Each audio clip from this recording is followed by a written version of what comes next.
5월은 가정의 달이라고 부릅니다. 1989년에 유엔에서 가정의 역할과 책임을 강조하고 또 가정에 대한 이 정부와 또 민간의 그 인식을 제고시키기 위해서 매년 5월을 가정의 달로 지정하게 되었습니다. 그래서 5월 달에 보면 이제 가정과 관련된 행사들이 많이 있습니다. 5월 5일 어린이날, 그리고 5월 8일 어버이날, 5월 21일 부부의 날, 5월 셋째 월요일 성년의 날, 이런 가정과 관련된 행사들이 많이 있습니다. 물론 어린이날이 아니더라도 우리는 어린 자녀들을 사랑하고 또 관심을 베풀어 줍니다. 굳이 어버이날이 아니라도 부모님께 효도하는 것은 지극히 당연한 일입니다. 부부의 날이 있거나 없거나 상관없이 부부의 사랑은 날마다 계속되고 있습니다. 다만 이런 특별한 날을 만든 것은 이 날에 다시 한번 서로에 대해서 더 특별한 관심을 가져보자, 그런 계기로 삼는 날입니다. 서로 사랑하는 두 남녀가 결혼하여 한 가정을 이룹니다. 하나님께서 결혼 제도를 만드시고 남자와 여자를 짝지어 주셔서 부부가 되게 하시고 가정을 주셨습니다. 가정은 하나님께서 우리에게 주신 선물이요, 또 가정은 우리의 안식처요, 보금자리가 됩니다. 오늘 함께 읽은 이 시편의 말씀을 통해서 하나님께서 주신 우리 가정에 대해서 함께 생각해보고 또 하나님의 은혜를 함께 나누고자 합니다. 자, 오늘 우리 본문의 말씀들을 한 구절씩 살펴보도록 하겠습니다.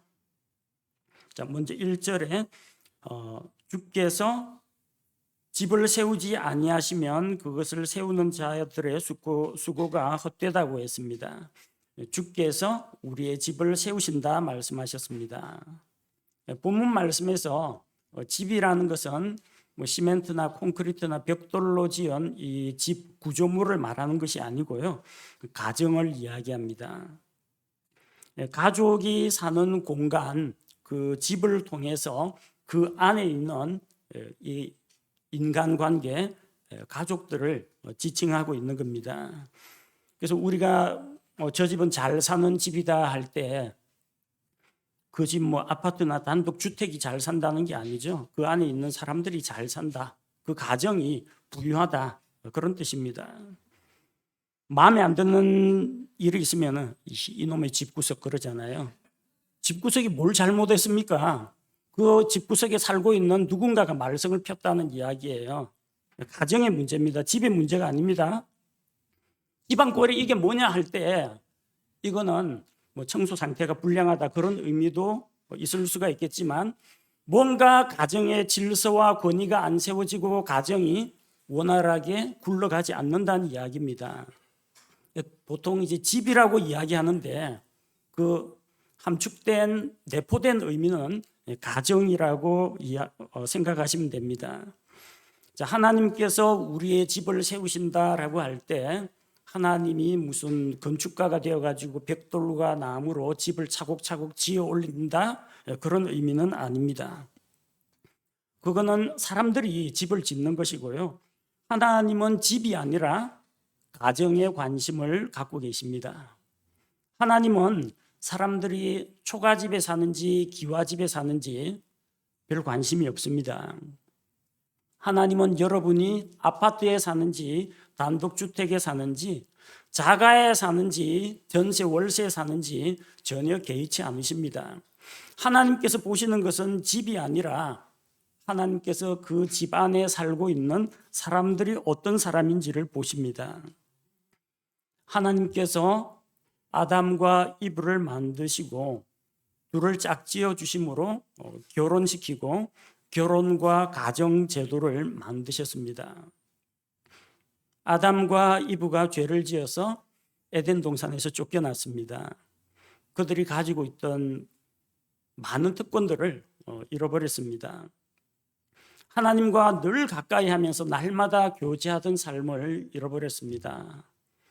에덴 동산의 그 풍요로운 온화한 자연 환경의 혜택을 잃어버렸습니다. 동산 안에 있는 하나님께서 허락하신 수많은 과일, 나무 열매를 먹을 수 있는 그 혜택으로부터 그들은 멀어졌습니다. 동산 안에 있는 여러 가지 채소도 있었을 것이고 또 초본 식물들도 있었을 텐데 꽃과 채소와 여러 수목과 이런 모든 것들을 누릴 수 있었는데 그들은 에덴 동산에서 쫓겨나서 땅을 파헤치고 갈고 뒤엎어서 씨를 뿌리고 땀 흘려 농사를 지어야만 빵을 먹을 수 있게 되었습니다. 하지만 하나님께서 빼앗아가지 않은 것이 있습니다. 가정은 빼앗아가지 않았습니다. 아담과 이브가 서로에게 책임을 떠넘기곤 했지만 그 관계는 깨뜨려 놓지 않았습니다. 오히려 그들은 하나님을 떠난 이후에 가정을 통해서 아버지의 마음을 배우고 하나님의 사랑을 실천하는 그런 기회로 삼았던 것입니다. 가정은 하나님의 선물입니다. 그래서 하나님께서는 우리가 우리 집을 세우기를 원하십니다. 우리는 집을 세우기 위해서 수고해야 합니다. 그런데 만약에 하나님께서 함께 하지 않으시면, 하나님께서 도우시지 않는다면 이 가정을 세우는 일은 우리가 할 수가 없다는 겁니다. 세우는 자들의 수고가 헛됩니다. 세우는 수고는 누가 합니까? 그 가정의 구성원들이 합니다. 가족들이 합니다. 그러나 주께서 함께 하셔야 우리가 수고하고 노력하는 것들이 헛되지 않다는 겁니다. 우리에게 가정을 주시는 분은 하나님이십니다. 하나님께서는 우리의 가정이 바르고 튼튼하게 세워지기를 원하고 계십니다. 우리는 가정을 세우기 위해 수고해야 하지만 하나님의 도움이 없이는 아무것도 이룰 수가 없다는 것을 기억해야 합니다. 따라서 우리가 무엇을 해야 하겠습니까? 하나님을 의지하고 하나님께 기도해야 합니다. 하나님, 이 집안을 일으켜 주옵소서. 우리 가정을 믿음에 굳건하게 세워 주옵소서.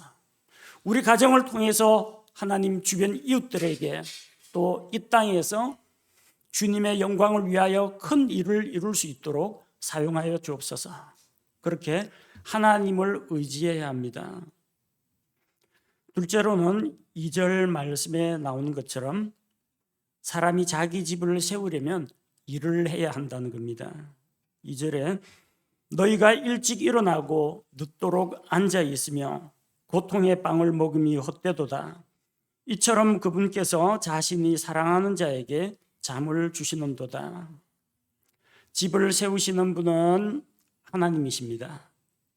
그러나 하나님께서 우리가 팔짱 끼고 가만히 있는데 하나님이 알아서 집을 세워주시는 것이 아닙니다.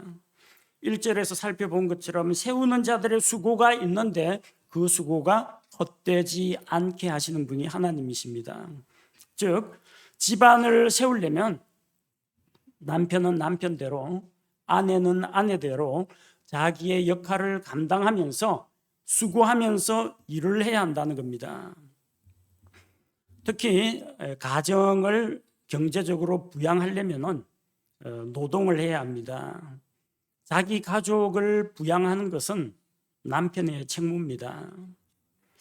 아담은 직업이 농부였습니다. 그는 죄의 결과로 수고하여 밭을 갈아서 땀 흘려 일해야만 가족을 위한 양식을 공급할 수가 있었습니다. 우리 영어 킹 제임스 성경에 농부라는 단어가 나옵니다. 농부라는 단어는 husbandman이라고 되어 있습니다.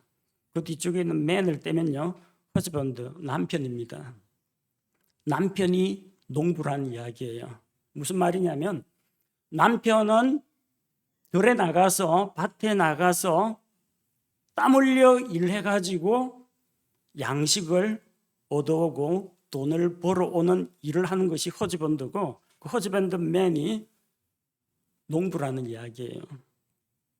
한자로 볼까요? 한자로 이 밭전자를 쓰고 밭전자 아래쪽에 힘력자를 쓰면요, 사내 남자가 됩니다. 사내남. 사내는 밭에 가서 힘을 써야 한다는 이야기입니다. 성경의 원리하고 똑같습니다. 남자가 밖에 나가서 일을 해서 자기 가족을 부양해야 한다는 겁니다. 모세는 처가살이 하면서 놀고 먹지 않았습니다. 처갓집에서 뭐 집 있겠다, 뭐 장인 어른이 제사장이겠다, 뭐 그 중에서 또 아내도 얻어가지고 그 집에 들어앉아 사는데 놀고 먹지 않고 장인 어른의 양떼를 몰고 나가서 양치기 생활을 했습니다. 가정에 경제적으로 기여했다는 이야기입니다. 야곱은 4명의 아내와 그리고 많은 자식들을 부양하기 위해서 열심히 일했습니다. 삼촌한테, 자기 외삼촌한테 번번이 임금 사기를 당해가면서도 무식하게 일을 했습니다. 자기가 들어와 가지고 외삼촌의 소유가 풍족해졌는데 외삼촌 앞에서 그렇게 이야기합니다. 나는 언제나 내 집을 세우리이까. 집을 세운다는 게 뭘 말합니까? 텐트를 친다거나 벽돌집을 짓겠다는 이야기가 아닙니다. 자기도 일가를 이루어서 이 4명의 아내와 자식들을 먹여 살려야 하는데 나는 과연 언제쯤이나 내 집을 세울 수 있겠습니까? 하면서 삼촌하고 자기 소유의 가축에 대한 계약을 새로 정하는 걸 볼 수 있습니다. 그는 아내를 위해서 정말 열심히 일했습니다. 창세기 31장 40절 말씀해 보니까 창세기 31장 40절 말씀해 보니까 내가 이와 같았으니 곧 낮에는 갈증이 밤에는 서리가 나를 쇠약하게 하고 내 눈에서 잠이 떠났나이다. 낮에는 뜨거운 햇볕 아래에서 갈증에 시달리고 밤에는 차가운 서리를 맞아가면서 제대로 눈도 붙이지 못하고 양치는 일을 했다는 겁니다. 왜 그런 생고생을 했어요? 처음에는 자기 아내를 얻기 위해서, 그 다음에는 아내를 외삼촌이 바꿔치기 해가지고 아내인 줄 알았는데 알고 보니까 처형될 사람이에요. 바뀌었어요. 그래서 내 아내를 얻겠다 해가지고 라헬을 위해서 또 일을 했습니다. 14년 동안 일을 했어요. 그리고 자기 재산을 얻기 위해서 6년 일하고 20년 동안 외삼촌 밑에서 종살이를 했습니다. 그는 돈을 벌기 위해서가 아닙니다. 사랑하는 자기 아내들을 자기 손으로 먹여 살리기 위해서, 자기 자녀들을 배불리 먹이고 성장시키기 위해서 아버지로서, 남편으로서 일을 했던 것입니다. 이게 정상적인 가정의 모습입니다. 하나님께서 남편에게 권위를 주신 만큼 가정에서 아내를 다스리고 보호하는 권위를 주신 만큼 그 권위에 따르는 책임을 심어주셨습니다.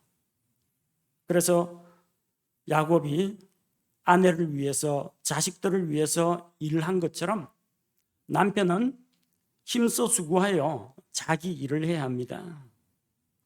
오늘날은 여성의 사회적 진출이 많이 늘어났습니다. 그래서 경제 활동을 해서 가게에 도움을 주는 여성들도 많이 있습니다. 그러나 성경적 원리를 따르자면 가족을 부양할 책임은 여전히 남편에게 있습니다. 이것은 시대가 바뀌더라도 변하지 않는 하나님의 법칙입니다. 우리는 자기 집을 세우기 위해서 수고해야 합니다. 사람은 아침 일찍 일어나서 밤늦게까지 열심히 일을 합니다. 아마 직장 다니시는 분들마다 아마 환경이 조금 다를 겁니다. 어떤 직장은 아침 6시까지 출근해야 되고, 어떤 직장은 아침 8시까지, 어떤 직장은 9시까지 출근해가지고 5시 되면 일이 끝나는 뭐 그런 집도 있습니다. 뭐 저는 새벽에 조금 일찍 일어나는 편이지만 그래도 부지런히 새벽부터 일어나서 하루를 시작하는 저보다 부지런한 형제 자매들이 훨씬 더 많은 것 같습니다. 왜 이렇게 열심히 노력합니까? 우리가 이렇게 수고하는 것은 우리가 주 안에서 하는 수고가 헛되지 않다라는 것을 알기 때문입니다. 하나님께서 함께 하시면 우리가 이렇게 땀 흘려 일하고 아침부터 저녁까지 일하는 것이 헛되지 않고 반드시 좋은 열매를 가져오기 때문입니다. 만약에 하나님이 계시지 않다면 우리가 수고하는 것들이 다 헛됩니다. 전도서 1장 2절과 3절 말씀에 보면 선포자가 이르되 헛되고 헛되며 헛되고 헛되니 모든 것이 헛되도다. 사람이 해 아래에서 행하는 자기의 모든 수고에서 무슨 유익을 얻으리요? 인생이 무상하다 그런 의미가 아닙니다. 하나님 없이 살아가는 인생이 공허하고 허망하다라는 겁니다. 태어나서 죽을 때까지 일하다가 죽으면은 이제 이 땅에서 몸은 죽고 영은 하나님께로 올려가고 혼은 그의 영적인 상태에 따라서 낙원이나 지옥으로 들어가게 되는 것이 사람입니다. 이 땅에서의 삶은 짧습니다. 그 짧은 시간 동안 해 아래에서 땀 흘려 수고하고 경쟁하고 욕심을 부리고 이기려고 다투고 하는 그런 수고가 만약에 하나님이 함께하지 않으면 헛되고 헛된 것뿐이라는 이야기입니다.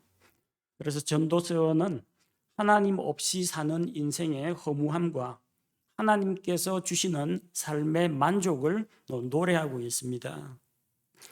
하나님께서 우리와 함께 하시면 우리가 수고하는 일들에 복을 주십니다. 하루 동안 열심히 애쓰고 수고한 우리에게 단잠을 주십니다. 잠은 참 신비로운 것입니다. 우리는 그냥 피곤하고 졸려가지고 눈 감으면 그냥 잔다라고 생각하는데 이 잠도 하나님의 은혜입니다. 연세 많으신 분들 있죠? 잠을 제대로 못 주무시는 분들이 많습니다. 자고 싶은데 잠이 안 와요. 졸리면 자면 되지 않느냐 하는데 자고는 싶은데 정말 잠을 이룰 수가 없어가지고 몸부림치는 분들이 안 겪어보면 모릅니다. 힘들어요.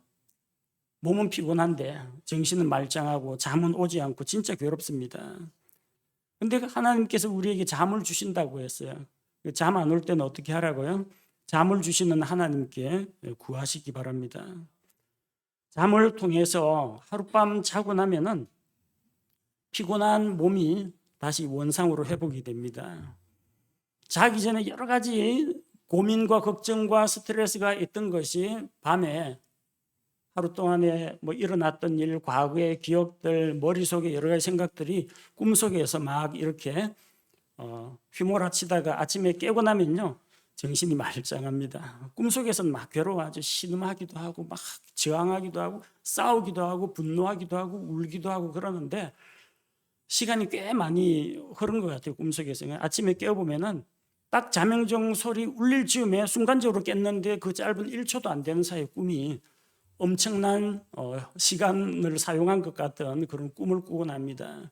그렇게 함으로써 우리 마음속에 있던 많은 무거운 짐들과 고민과 걱정이 날아가 버립니다. 그래서 아직까지 꿈에 대해서는 과학자들도 잘 몰라요. 아마 이럴 것이다 라고 추측만 할 뿐이지. 이렇게 함으로써 정신적인 이런 찌꺼기들 그리고 육체의 피로의 찌꺼기들을 다 배출하고 하나님께서 새 아침을 맞이하게 하십니다. 아침에 눈 뜨면 얼마나 감사한지 모릅니다. 딱 눈 떠가지고 딱 천장 바라보면서 다시 눈을 감고 기도합니다. 오늘도 새 하루를 주신 것을 감사를 드립니다. 그리고 오늘 하루 동안에 일어날 일, 내가 해야 할 일들을 쭉 생각하면서 그 중에 조금 마음에 부담이 되거나 짐되는 게 있으면 또 하나님께 또 도우심을 구합니다. 그러다 보면은 정신이 번쩍 들어가지고 이제 침대에서 나오게 됩니다. 그리고 하루 일과가 시작이 됩니다. 이렇게 하나님께서 단잠을 주시고 새 하루를 맞이할 힘을 주시면 또 하나님을 힘입어서 하루를 힘차게 살아나갈 수가 있습니다. 그래서 하나님께서는 우리가 이렇게 열심히 일하고 쉬고 회복된 다음에 또다시 일할 수 있도록 하시고, 그를 통해서 우리 가정에 평안과 안식을 주십니다. 그리고 우리가 수고한 수고의 열매를 가족과 함께 나눌 수 있게 하십니다. 전도서 9장 9절 말씀해 보면, 전도서 9장 9절에 내 헛된 삶의 모든 날 곧 그분께서 해 아래에서 내게 주신 내 모든 헛된 날에 내가 사랑하는 아내와 함께 즐겁게 살지어다. 그것은 이 삶 속에서 내가 해 아래에서 행하는 수고 중에서 내가 받을 몫이니라. 아들들 떠나고 나서 제 아내에게 종종 들려주는 말씀입니다. 세상에서 해 아래에서 일어나는 수많은 헛된 일들이 있고 헛된 날들이 있는데 그 가운데 헛되지 않은 것이 있다. 하나님께서 우리의 수고를 헛되지 않게 하셔서 이렇게 결실을 거두었고, 이것은 이제 우리가 함께 누리자. 사랑하는 아내와 함께 하나님께서 주신 것을 누리면서 즐겁게 사는 것은 우리가 수고하면서 행하는 날들 중에서 우리가 받을 정당한 몫입니다. 이건 헛되지 않습니다. 하나님께서 헛된 많은 것들 가운데에서 우리에게 소중하고 가치 있는 이런 복을 주신 것을 생각할 때 참으로 감사합니다. 일할 수 있다는 게 얼마나 감사한지 몰라요. 제 대학교 84학번 동기들 방 모임이 있는데, 어떤 친구는 외교관하고 있고, 어떤 친구는 신문사 사장하고 있고, 어떤 친구는 아직 PD하고 있고, 어떤 친구는 대학 교수하고 있고, 근데 어떤 친구가 글을 올렸더라고요. 이제 법인 택시 접고 개인 택시 영업 시작했습니다. 그 친구 택시 영업을 하고 있었는데 전혀 부끄럽지 않고 자신만의 일을 갖게 된 것에 대해서 당당하게 이야기를 합니다. 아마 제가 목회하고 있다면 많은 친구들이 아마 놀라는 친구들도 많이 있을 겁니다. 문제는 제 동기들 지금 다 60 넘었어요. 근데 아직도 일하고 있다라는 거, 그게 감사하고 새로운 일자리 가지게 된 거 축하하네 하고 축하글들이 막 올라옵니다. 저는 또 특별히 또 감사합니다. 다른 친구들은 60세, 65세 되면 직장을 떠나야 하는데 하나님께서는 저를 쓰실 만큼 제 기력이 다할 때까지 실컷 부려먹으시다가 제가 일할 수 있을 때 일하고 싶을 때가 아니라 하나님께서 얼마든지 원하시는 만큼 쓰시다가, 그때가 언제가 될지 저는 모릅니다만 쓰시다가 필요하시면 데려가십시오. 그런 각오로 일하고 있습니다. 이렇게 일할 수 있는 그런 복을 우리에게 주셨습니다. 그리고 일함으로써 각자가 자기 직장에서 일한 것으로 자기 가정을 이렇게 세우고 있습니다. 하나님은 부지런히 일하고 계십니다. 내 아버지께서 일하시니 나도 일한다라고 말씀하신 예수님처럼 우리 아버지 하나님께서 일하고 계시기 때문에 우리도 열심히 일을 해야 합니다. 우리 손으로 열심히 일을 해서 하나님께 드릴 것이 있어야 하고, 가족들이 먹고 쓸 것을 공급해야 하고, 이를 통해서 내가 살아있고 가치 있는 존재구나 하는 나의 존재 의미를 찾아야 합니다. 일하지 않는 자는 자기 집을 세울 수가 없습니다. 자, 셋째로 3절 말씀 보니까 보라, 자식들은 주의 유산이요 태의 열매는 그분의 보상이로다, 이렇게 말씀했습니다. 주께서 우리 집에 자식들을 주신다는 뜻입니다. 자녀들은 남자와 여자의 노력의 산물이 아닙니다. 부모의 노력의 결실이 아닙니다. 아무리 부모가 노력을 해도 자녀를 얻지 못하는 그런 가정도 있습니다.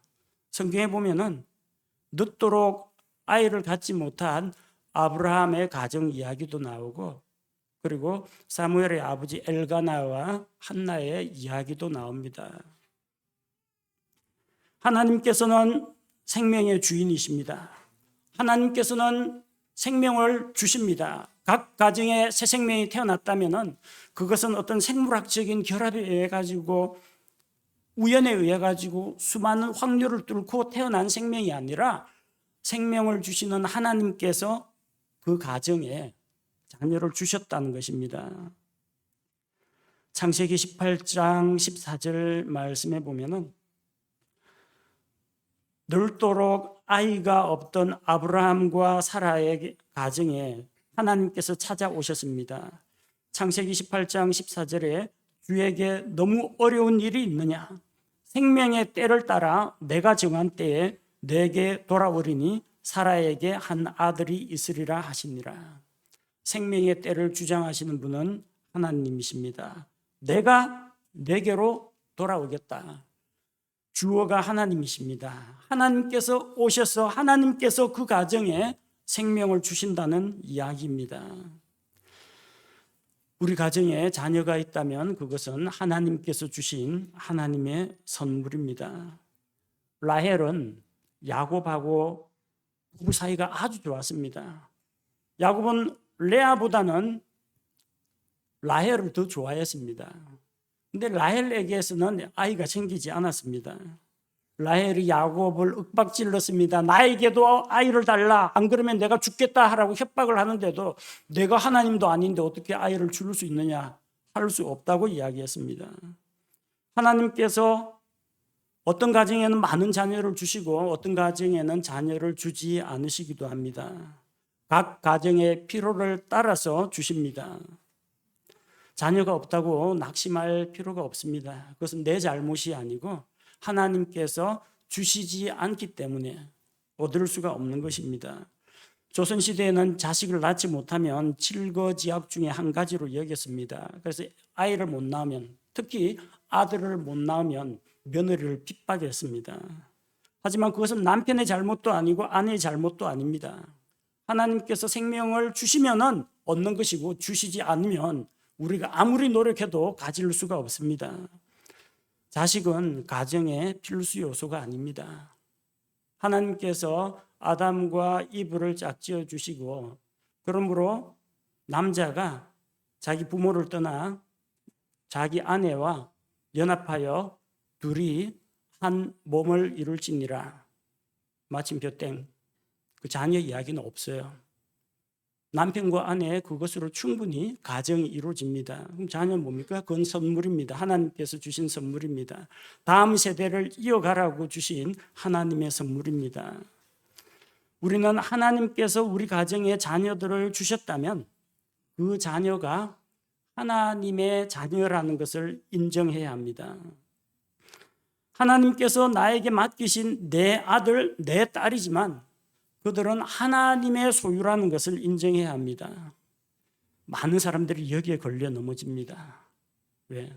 내가 너를 어떻게 키웠는데 너가 이럴 수가 있느냐? 부모의 원망, 서러움이 아이들한테 폭발합니다. 그리고 아이들을 자기 뜻대로 휘어잡으려고 합니다. 그러면 독립을 시켜야 되는데 이 부모는 자기 그늘 아래에 자녀들을 품고 있고자 하는 그런 욕심을 가지고 있는 분도 있습니다. 그러다가 이제 아이가 사고 치거나 잘못하거나 불효하거나 부모 뜻대로 안 되면 그때는 원망과 미운 마음만 생깁니다. 그리고 자녀가 잘못된 길을 걸어가면 그걸로 인해서 걱정하고 고민하고 자녀로 인한 스트레스를 혼자서 다 짊어진다는 거예요. 왜 그렇습니까?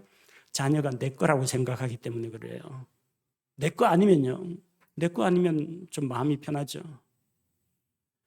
자녀를 내 사람으로 만들려고 하지 말고 그 원래부터 하나님 겁니다. 그 하나님 것으로 인정해요. 하나님께 맡기십시오. 그 말은 자녀를 방치하거나 버리라는 이야기가 아닙니다. 자꾸 내 거라고 생각하니까 이익과 손해를 따져보고 내 뜻대로 되나 안 되나 또 따져보고 자식들하고 다툼과 갈등이 생기고 휘어잡으려고 하고 애는 머리가 커가지고 독립하려고 이러다가 부모와 자식 사이에 갈등이 벌어지는 겁니다. 이제는 아이가 장성했으면 이거는 독립된 인격체로서 하나님 앞에서 그들이 갈 길을 갈 수 있도록 해줘야 합니다. 자녀는 하나님의 것입니다. 하나님께 맡기고 내려놓기 바랍니다. 내려놓는다는 것은 포기하거나 기도를 내려놓는다는 것이 아니에요. 자녀에 대한 과도한 집착과 내 욕심을 좀 한 템포 내려놓으라는 이야기입니다. 하나님께서 우리에게 자녀를 주셔도 감사하고 주시지 않으셔도 감사해야 합니다. 하나님께서 우리 가정에 자녀를 주셨다면 그 자녀를 말씀으로 잘 양육하고 그의 앞길을 하나님께 맡겨야 합니다. 자녀는 내 사람이 아니라 하나님의 사람이 되어야 합니다. 자녀는 엄마 편, 아빠 편이 아니라 하나님의 편에 서야 합니다. 그렇게 해야 가정이 평안하고 부모도 기쁜 마음으로 자녀들에 대한 근심 걱정을 내려놓을 수가 있습니다. 자, 4절 말씀 보겠습니다.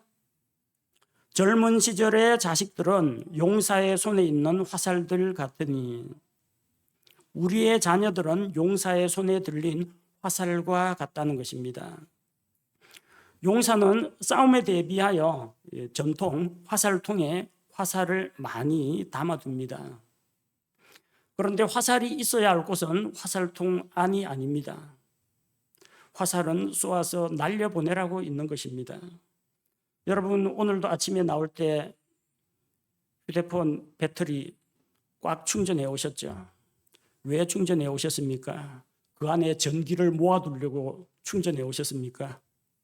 아니죠. 휴대폰 쓰려고 배터리 충전하는 겁니다.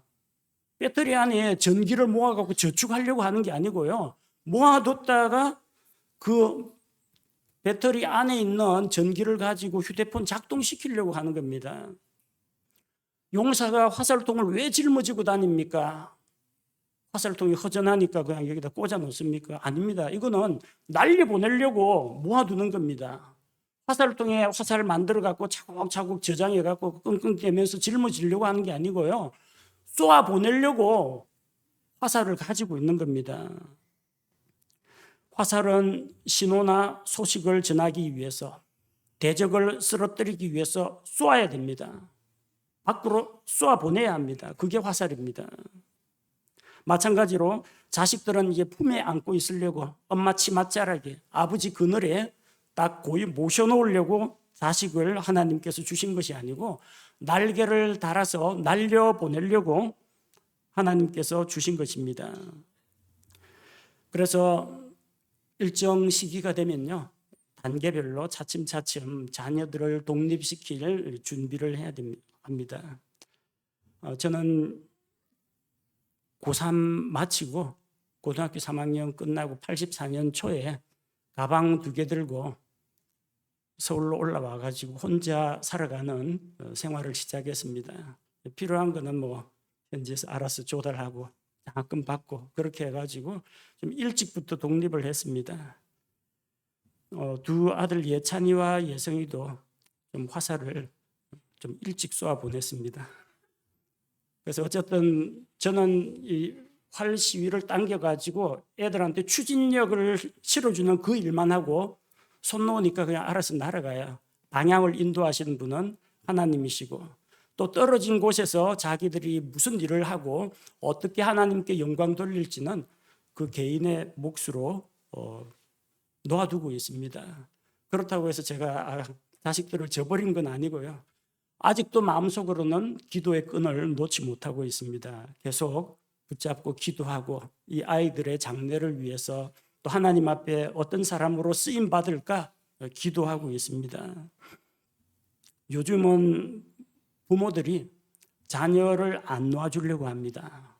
자녀들도 부모를 안 떠나려고 합니다. 이게 2가지가 겹치니까 문제가 돼요.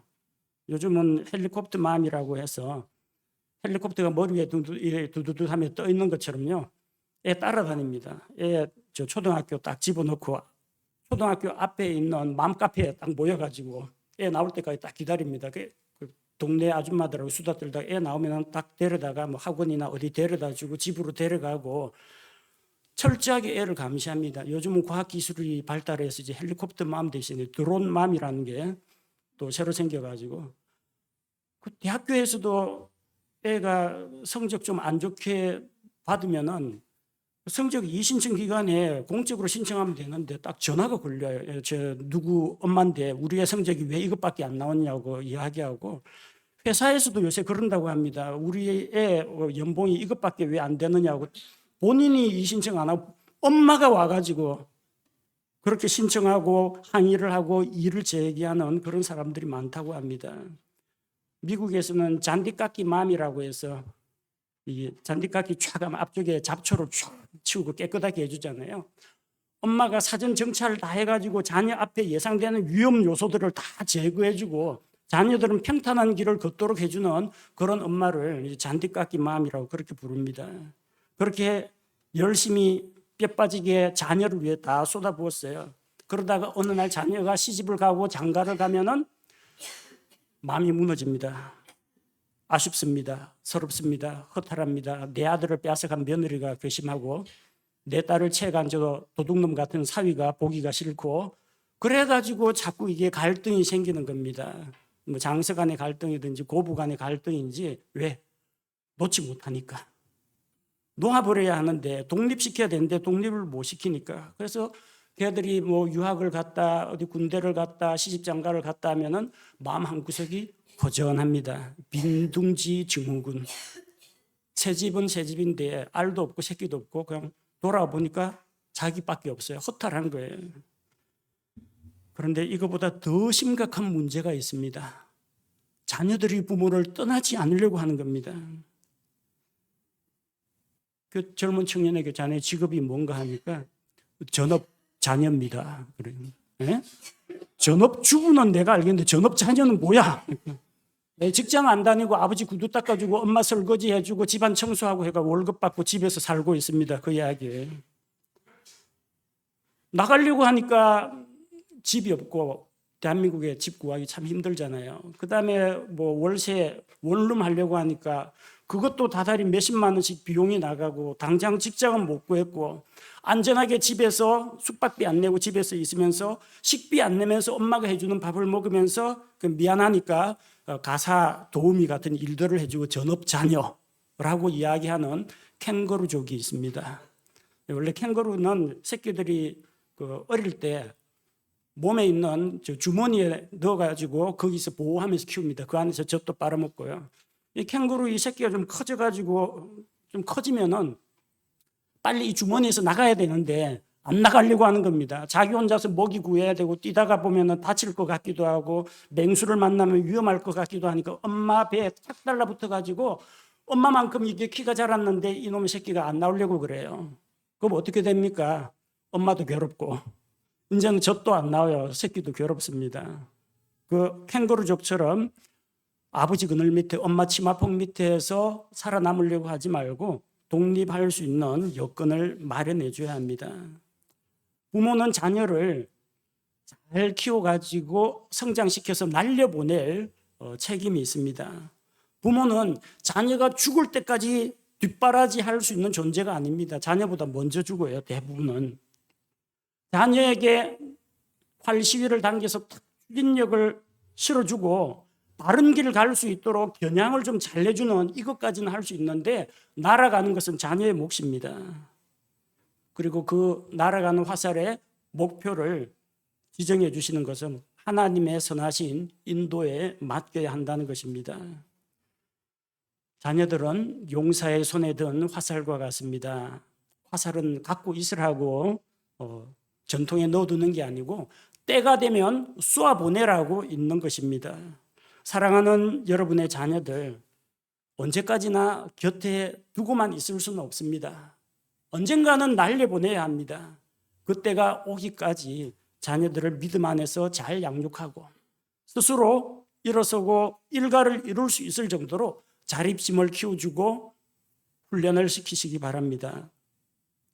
자, 5절 말씀을 보니까 자기 화살을 통해 그것들이 가득한 자는 행복하도다. 그들이 부끄러움을 당하지 아니하며 성문에서 원수들을 마주 대하여 말하리로다. 자녀가 있으면 부모가 든든해져야 합니다. 주께서 주신 자녀들로 인해서 행복을 누리는 가정이 되어야 합니다. 부모는 자녀들로 인해서 기쁨과 행복을 누립니다. 어릴 때는 자녀가 귀엽고 건강하게 잘 자라주는 것만으로도 감사합니다. 어릴 때는 아이가 뭐 이런 재롱을 부리고 뭐 엄마 앞에서 짝짝꿍 이런 거 하면은 좋아하죠. 이 기던 아이가 딱 뒤집는 거 하면은 재밌어 가지고 또다시 엎어놓고 뒤집기 시키고 합니다. 그 좋다고 보고 있죠. 나이 20대가 됐는데 아직도 엄마 앞에서 짝짝꿍 하고 있고, 일하러 나가라니까 일하러 나가진 않고 방에서 기어다니다가 몸 뒤집어 갖고 텔레비전이나 보고 있으면 속 터집니다. 그건 어릴 때나 귀엽지 커가지고 그렇게 하면 하나도 안 귀여워요. 징그러워요. 빨리 좀 나갔으면 좋겠어요. 아들이 목욕탕 데리고 가니까 그래도 아들이라고 엄마 따라 안 가고 아빠 따라 오잖아요. 아빠 등 밀어주더라고요. 별 힘도 안 들어가지만 어릴 때. 요새는 안 밀어줍니다. 벌써 저 구석에 가 있고 애들 찾으려면 한참 걸려요. 어릴 땐 그래도 아빠 등 밀어주고 생일날에 카드 써가지고 생일 축하해주고 또 선물해주고 그런 거 보면 뿌듯했거든요. 나중에 나이 들어가지고 자녀들이 뭐 용돈을 안 보내줘도 선물을 안 해줘도 그냥 가끔 가다 전화로 엄마 아빠 사랑해요 이 한마디 하면 그냥 마음이 싹 녹아듭니다. 참 감사해요. 나이 들어서 자식이 부모님을 또 잘 복양하면 부모님들은 자식 키운 보람을 느낍니다. 그 화살통에 화살이 가득하면 행복하다고 했잖아요. 근데 그것도 케이스별로 좀 다른 것 같습니다. 화살통에 화살은 많은데 이 화살들이 집을 안 나가려고 하고 집에 딱 붙어 있으면요 참 괴로운 일이 벌어집니다. 안 그래도 집도 좁은데 자식들이 바글바글하면 이 자식들이 또 맨 놈이 또 가지 많은 나무에 바람 잘 날 없다 어디서 사고 치고 들어오고 뭐 물어줘야 할 거 생기고 하면 이제 골치가 아픕니다. 근데 자식들로 인해서 많은 자식들로 인해서 부모가 보람을 느끼는 일도 있습니다. 어떤 분은 정말 힘들게 7자녀를 키웠대요. 7자녀를 키웠는데 노후에 자녀들이 1인당 30만 원씩 보내준다고 합니다. 자녀가 7명이에요. 노후 연금보다도 낫습니다. 늙음하게 든든한 보호자가 되어준다는 겁니다. 물론 요즘은 1명 또는 2명을 낳습니다만 그래도 그 자녀가 어여시 자라서 자기 몫을 하고 부모의 은혜에 대해서 감사하고 또 사랑하는 마음을 보인다면 뭐까짓 그 용돈이나 선물 같은 거 없더라도 부모는 기뻐하고 만족합니다. 그 자녀들로서 무엇을 해야 하느냐? 부모를 기쁘고 즐겁게 해줘야 합니다. 잠언 15장 20절 말씀에 보면은 지혜로운 아들은 아버지를 즐겁게 하나 어리석은 자는 자기 어머니를 멸시하느니라. 지혜로운 아들은 아버지에게 기쁨이 됩니다. 지혜로운 아들은 IQ가 높은 아들이 아닙니다. 고학력 좋은 대학 들어간 아들이 아닙니다. 지혜는 하나님을 아는 것이고 하나님을 두려워하는 것입니다. 그가 하나님 앞에서 진리 가운데 굳건하게 바르게 서면은 그것이 부모의 마음에 기쁨과 즐거움이 된다는 것입니다. 따라서 부모는 자녀를 양육할 때 좋은 대학 보내고 돈 많이 버는 직장에 보내는 것이 목표가 아니라 이 아들, 딸들이 하나님의 말씀 가운데 똑바로 설 수 있도록 세워줘야 합니다. 말씀의 권위에 순종하고 부모의 권위에 순종하도록 가르쳐야 합니다.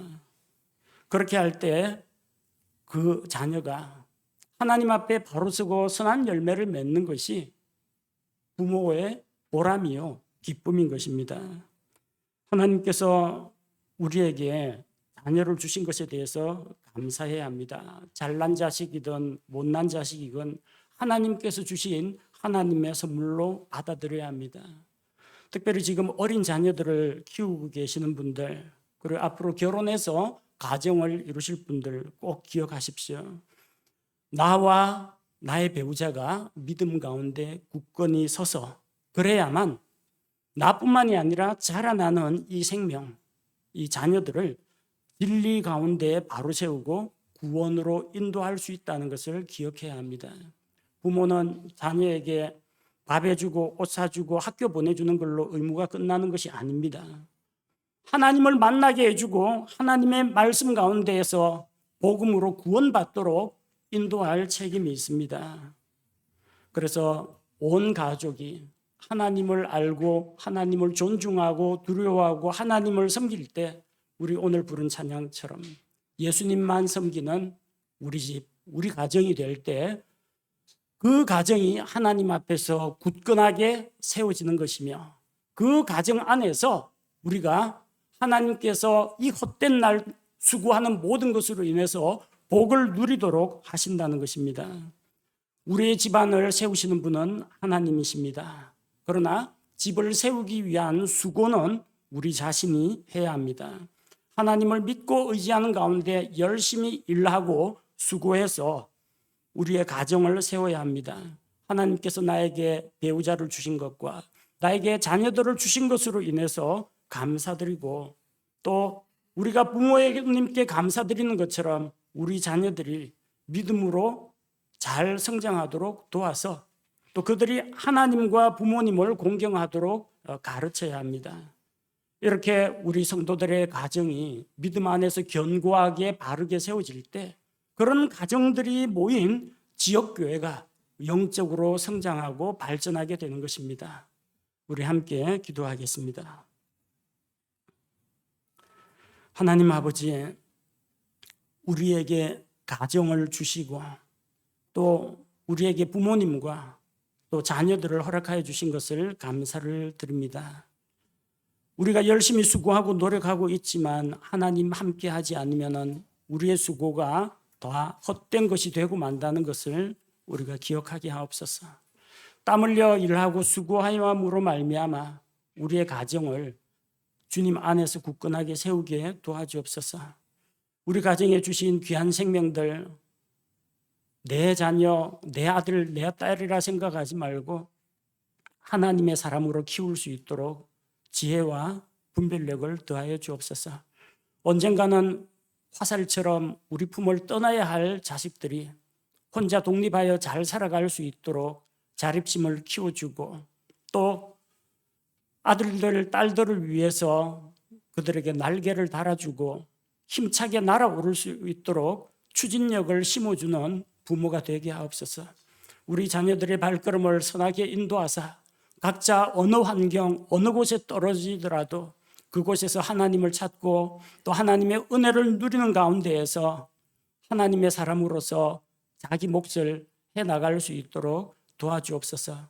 주님, 우리 성도들의 가정을 믿음 안에서 굳게 세워주시고 그로 인하여 우리 교회도 굳건하게 세워지는 교회가 되게 하여 주옵소서. 예수님의 이름으로 감사드리며 기도합니다. 아멘.